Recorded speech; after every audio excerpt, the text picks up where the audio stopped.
Bienvenue si vous nous rejoignez dans ce journal de l'économie. Bonjour Sylvia. Bonjour, les Elisabeth. ministres des Finances de la zone euro se sont donc entendus cette nuit sur les moyens de réduire la dette grecque à 121% du PIB d'ici à 2020. Ouais, mais tous ces milliards et ces nuits blanches ne serviront peut-être à rien. Selon un rapport strictement confidentiel distribué aux ministres de l'eurozone la semaine dernière et donc débattu dans la nuit, le deuxième plan de sauvetage ne suffira pas à faire sortir la Grèce de l'ornière de la dette.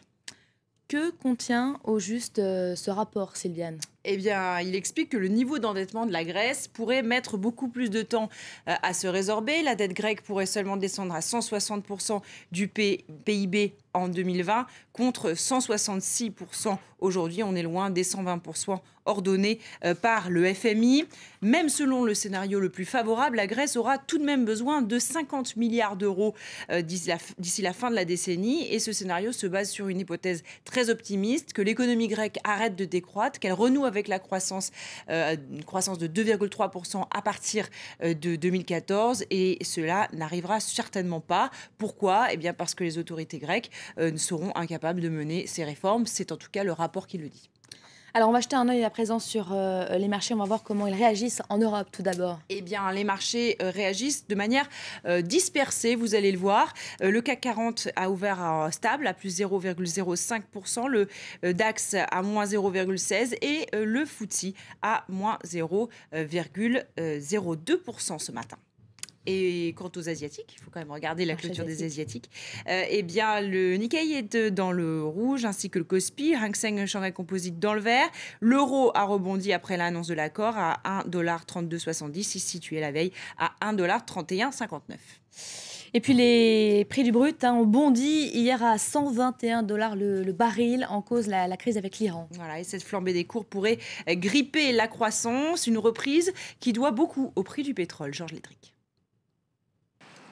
Une hausse des prix du baril doucherait mécaniquement tout espoir de rebond, car le pétrole est à la base des prix de la plupart des biens de consommation.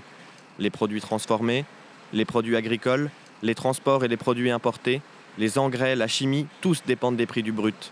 Or, les cours ont bondi depuis que l'Iran a annoncé un embargo vers 6 pays européens. Le baril de Brent flirte aujourd'hui avec les 120 $. Tous les pays ne dépendent pas du pétrole iranien.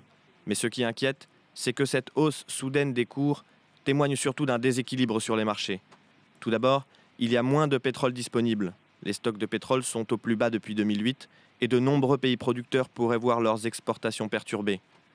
C'est le cas du Nigeria, récemment secoué par des émeutes et dont certaines régions pétrolifères ont déjà ralenti leur production. Production également interrompue au Sud-Soudan, où le conflit avec son voisin du Nord empêche tout acheminement vers les zones portuaires.